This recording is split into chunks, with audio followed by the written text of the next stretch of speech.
আসসালামু আলাইকুম, সবাইকে শুভেচ্ছা জানাচ্ছি। মাসুম মাহবুব দেখছেন ওপেন দ্য ইউটিউব চ্যানেল এবং মাসুম মাহবুব ফেসবুক পেজ।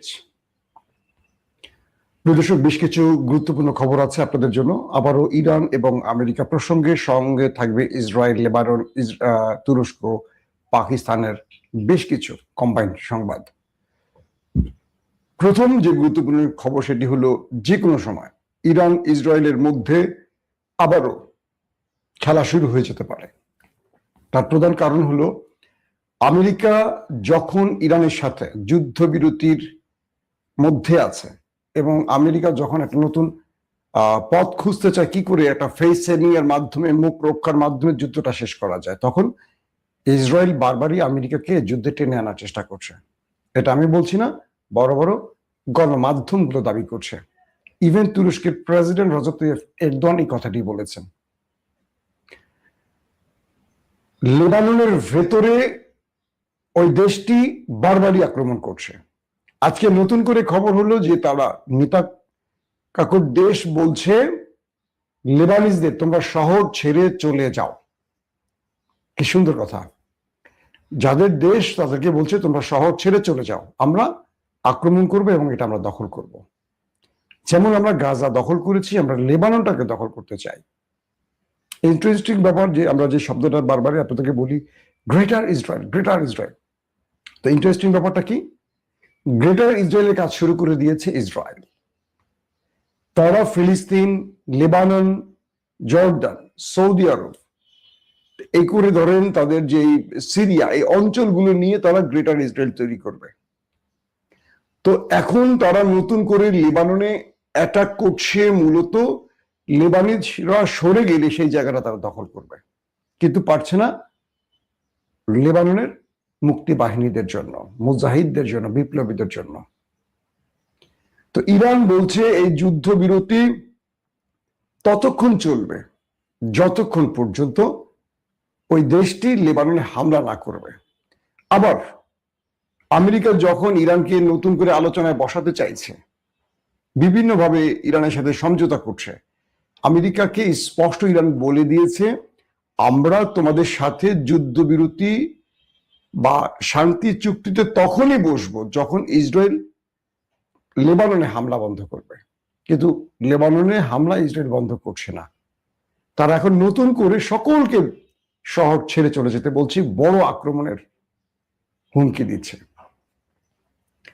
কি বলেছে ইরান? ইরান তারা বলছে যে যদি নতুন করে লেবাননে আর কোনো হামলা হয়, ইরান ওই দেশটিতে অ্যাটাক শুরু করতে পারে, তারা যুদ্ধবিরতি ভুলে যাবে।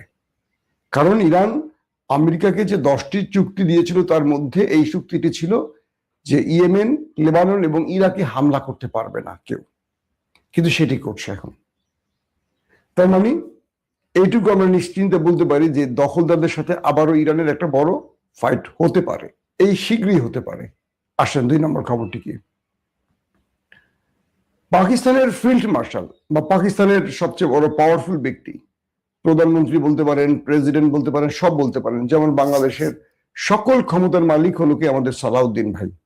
তিনি প্রধানমন্ত্রী, তিনি বাকি সব মন্ত্রী। বাংলাদেশে এই মুহূর্তে মন্ত্রী কয়জন আমার জানা নাই, কয়জন মন্ত্রী, উপমন্ত্রী, সকল মন্ত্রিত্বের মন্ত্রীগুলোর সালাউদ্দিন ভাইয়ের হাতে। তিনি একদিকে শিক্ষামন্ত্রী, তিনি একদিকে স্বরাষ্ট্রমন্ত্রী, তিনি একদিকে পররাষ্ট্রমন্ত্রী, তিনি একদিকে প্রতিরক্ষা মন্ত্রী, তিনি একদিকে সংবিধান মন্ত্রী, সব মন্ত্রী তিনি আর কি। পার্লামেন্টে দেখবেন তিনি কথা বলেন। তো আওয়ামী লীগের আমলে আমরা যেমন দেখতাম যে 2-1 নেতা ছিলেন যাদের কথা বললে আমাদের গা জ্বলতো, মনে আছে? আওয়ামী লীগের সব নেতার কথা কিন্তু গা জ্বলতো না।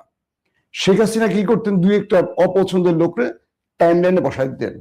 শেখ হাসিনা এই কাজটি করতেন।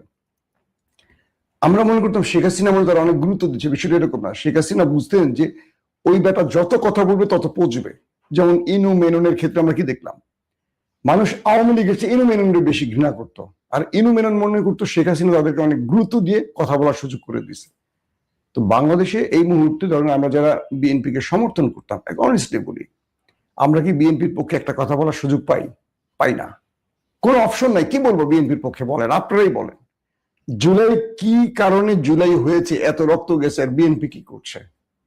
কালকে আমার খুব কাছের এক বড় ভাই, সায়ন্ত ভাই, ডক্টর সায়ন্ত ভাই, বিএনপির জন্য এতটা মানে 15 বছর ফাইট করছি আমরা, অনেক জেল জরিমানা অনেক কিছু হয়েছে, কিন্তু এখন না বিএনপির জন্য কিছু বলার পাচ্ছি না। সে কিন্তু একদম কট্টর বিএনপির লোক, বিএনপির জন্য কিছু বলার পাচ্ছি না। আমাদের সেম কাহিনী, এই জন্য বাংলাদেশের ভিডিও করতেছি না, কারণ বিএনপির বিরুদ্ধে বলতে হবে, আর কি করে বলি বলেন, নিজের ভালোবাসার একটা দল বলা যায়, এই জন্য চুপচাপ আছে আর কি। যাক, সংবাদটা বিএনপির না।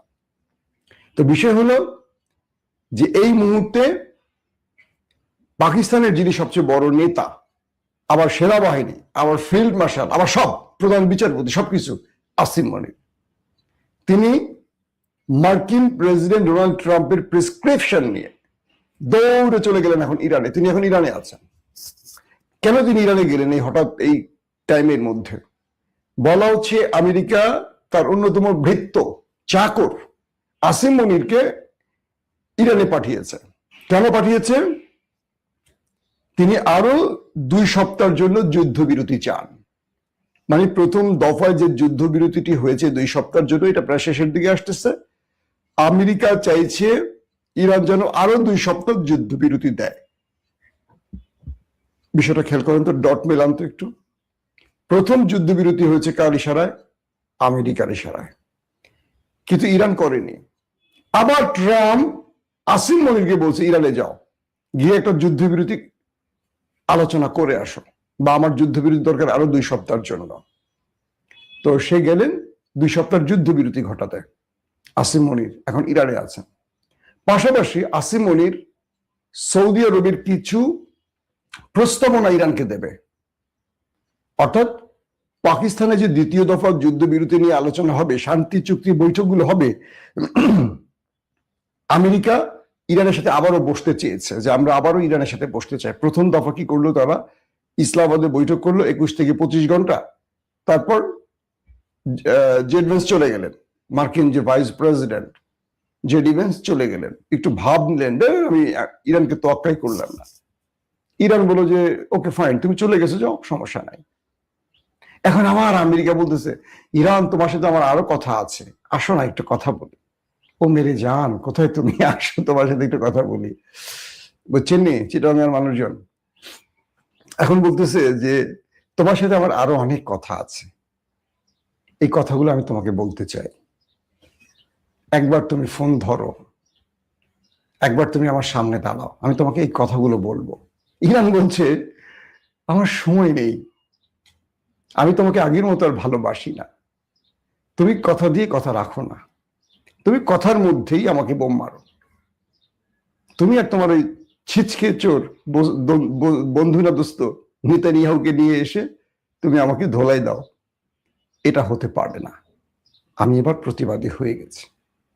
তো এখন ডোনাল্ড ট্রাম্প পাঠাইছে আসিম মনিরকে, যে আসিম মনির তুমি যাও, তুমি ইরানকে রাজি করাও।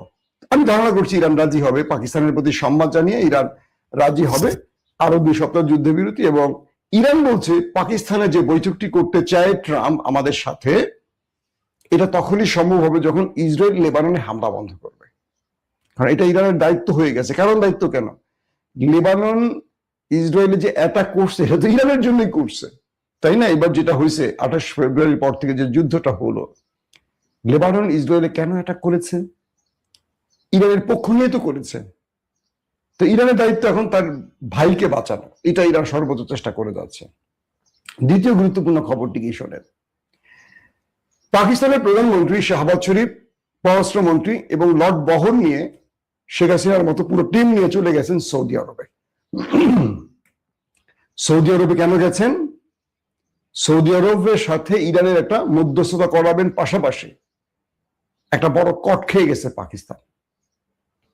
পাকিস্তান তারা কি করছে, এই যে ডোনাল্ড ট্রাম্পের যে পিচ, কি বলে, পিচ কম্বিনেশন না বলে আমরা কি বলবো, ইসরায়েল যে গাজাতে অ্যাটাক করেছে, তারপর যে একটি পিচ কমিটি গঠন হয়েছে, সেখানে কিন্তু পাকিস্তানকে সদস্য করা হয়েছে।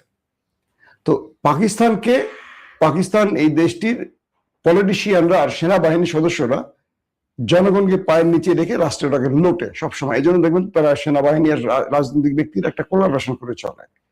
তো $5 বিলিয়ন মার্কিন আরব আমিরাত থেকে পাকিস্তান নিয়েছিল। এখন আরব আমিরাত এই টাকাটা ফেরত চেয়েছে পাকিস্তানের কাছে। পাকিস্তানের গলা শুকিয়ে গেছে। পাকিস্তান বলতেছে এই টাকা পাবো কই, আমি তো নিজেই না খেয়ে আছি। তো পাকিস্তানের প্রধানমন্ত্রী, পররাষ্ট্রমন্ত্রী আর লর্ড বহর নিয়ে দৌড়ে চলে গেলেন বিমান ভর্তি করে সৌদি আরবে। ও মিস্টার সালমান, ও মিস্টার মোহাম্মদ বিন সালমান, মেরে জান বাঁচাও, মেরে জান বাঁচাও। এখন পাকিস্তান বলছে যে তুমি আমাকে 3-4 বিলিয়ন ডলার দাও, আর সৌদি আরব বলছে ওকে ফাইন, তাহলে তুমি আমার দুটো কাজ করে দাও। তুমি আমার হয়ে ইরানের সাথে লড়াই করবে যদি ইরান আমাকে আবার মারে, ওকে? তো পাকিস্তান বলছে ওকে ওকে ওকে ওকে। তুমি আরেকটা কাজ করে দাও, তুমি ইরানকে বোঝাও যে আমরা অতীতে ভুল করছি, এই ভুল আর সামনে করতে চাই না। আমরা ইরানের সাথে একটা মধ্যস্থতা করে একটা সমঝোতা করে চলতে চাই, কারণ ইরান যেভাবে ইসরায়েল আমেরিকাকে ধোলাই দিছে, এরপরে বুঝছি যে ওদের শক্তিমত্তার জায়গাটা, ওদের সাহসের জায়গাটা বুঝছি। ওদের সাথে পাঙ্গা নেওয়ার সাহস আর আমাদের নাই, কারণ আমরা তো জুব্বা পরে দৌড় মারি, তো যখন দৌড় মারবো পায়জামা খুলে চলে যাবে, জুব্বাটা শুধু উপরে থাকবে। কারণ আমরা যত বড়ই মার্কিন এয়ারক্রাফট ক্যারিয়ার কিনি, যত বড়ই প্রতিরক্ষা ব্যবস্থা কিনি, F-35 কিনি, যত কিছু কিনি, আমরা তো আমাদের দেশের জনগণ বা যে সেনাবাহিনী আছে, এরা তো ইয়েমেনের হুতিদের সাথে পারে না যুদ্ধ করে এক যুগ ধরে। এরা ইরানের সাথে পারবে কেমনে? ইরানের IRGC 10,000 সেনা যদি ঢুকে যায় সৌদি আরবে, দেখবেন সব সাহারা মরুভূমি পার হয়ে দৌড় মারছে। এখন সৌদি আরব বলতেছে পাকিস্তানকে তোমার অর্থ লাগে, অর্থ দিব, তুমি আমার জন্য এই কাজটা করে দাও। সেই কাজটা কি? ইরানের সাথে আমাদের একটা সমঝোতা করে দাও। যেহেতু ইরানের এই মধ্যস্থতাগুলো এখন পাকিস্তানি করছে, আমেরিকাটাও পাকিস্তান করছে, আরবেরটাও পাকিস্তান করছে।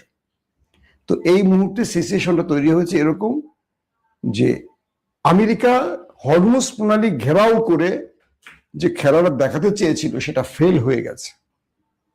এখন আমেরিকার টার্গেট হলো ইরানের কাছ থেকে আরো 2 সপ্তাহ যুদ্ধবিরতি নিয়ে একটা টাইম তার হাতে নেওয়া।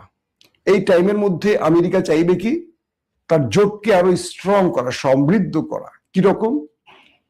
28 ফেব্রুয়ারি থেকে যে যুদ্ধটা শুরু হলো, এখন পর্যন্ত ন্যাটো, ইউরোপীয় ইউনিয়ন কাউকে আমেরিকা তার পক্ষে আনতে পারেনি। এখন এই যুদ্ধবিরতির নাম করে প্রথমে হরমুজ প্রণালী ঘেরাও করেছে, দেখলো যে এখানে কাজ হয়নি। আমেরিকার প্রধান শত্রু চীন এখান থেকে তার জাহাজ নিয়ে ঢুকে গেছে, ইরান তার জাহাজ ঢুকে গেছে, বাকিরা তো আমেরিকার বন্ধু, এদের তো আমেরিকা আটকে রাখতে পারে না।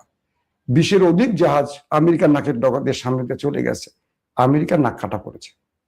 এখন আমেরিকা বলছে যে এইভাবে হবে না, তাহলে ইরানের সাথে লড়াই করতে হলে আমার একটু সময় লাগবে, আমার জোট স্ট্রং করতে হবে।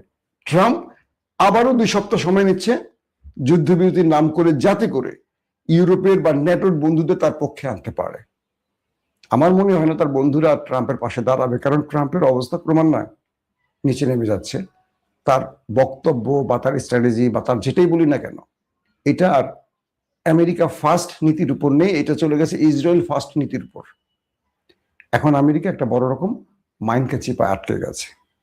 এ সময় আসলে কিছু করার নেই। এখন আসিম মুনির পাকিস্তান ইরানের সফরে গিয়ে ইরান থেকে কি আনবেন?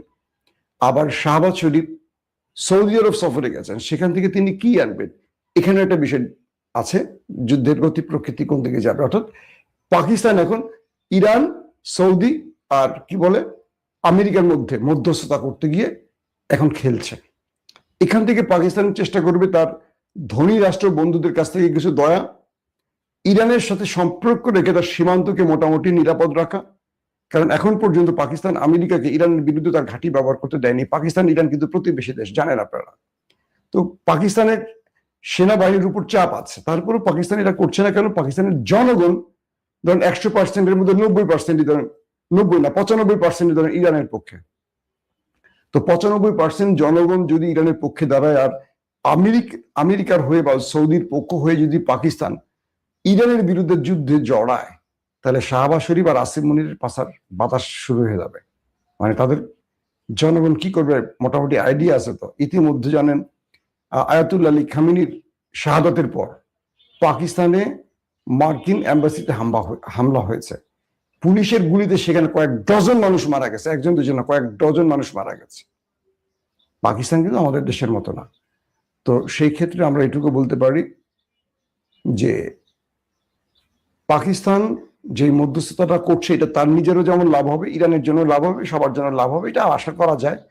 কিন্তু এটাও সত্য কথা যে ইরানকে যুদ্ধবিরতি নাম করে সময় নিয়ে আমেরিকা নতুন প্ল্যান করছে, আর ইরান যদি চাপ দিয়ে লেবাননের হামলাটা বন্ধ করতে না পারে তাহলে ইরান আবারও যুদ্ধে জড়িয়ে যাবে। ইরান সেইভাবে তার প্রস্তুতি সম্পন্ন করেছে, যে কোনো সময় সেই আভাসটা বা যুদ্ধটা শুরু হয়ে যেতে পারে। সো আমরা চাই না যুদ্ধটা আবার শুরু হোক, আমরা চাই পৃথিবীতে শান্তি থাকুক। যুদ্ধ মানে হত্যা, রক্ত, কান্না। আমরা যুদ্ধ চাই না, আমরা শান্তি চাই। আল্লাহ হাফিজ। ওপেন দাইস মানে সত্যকে সত্য বলা, মিথ্যেকে মিথ্যে বলা। আমরা শোনা কথা নয়, চোখে যা দেখি তাই বলি।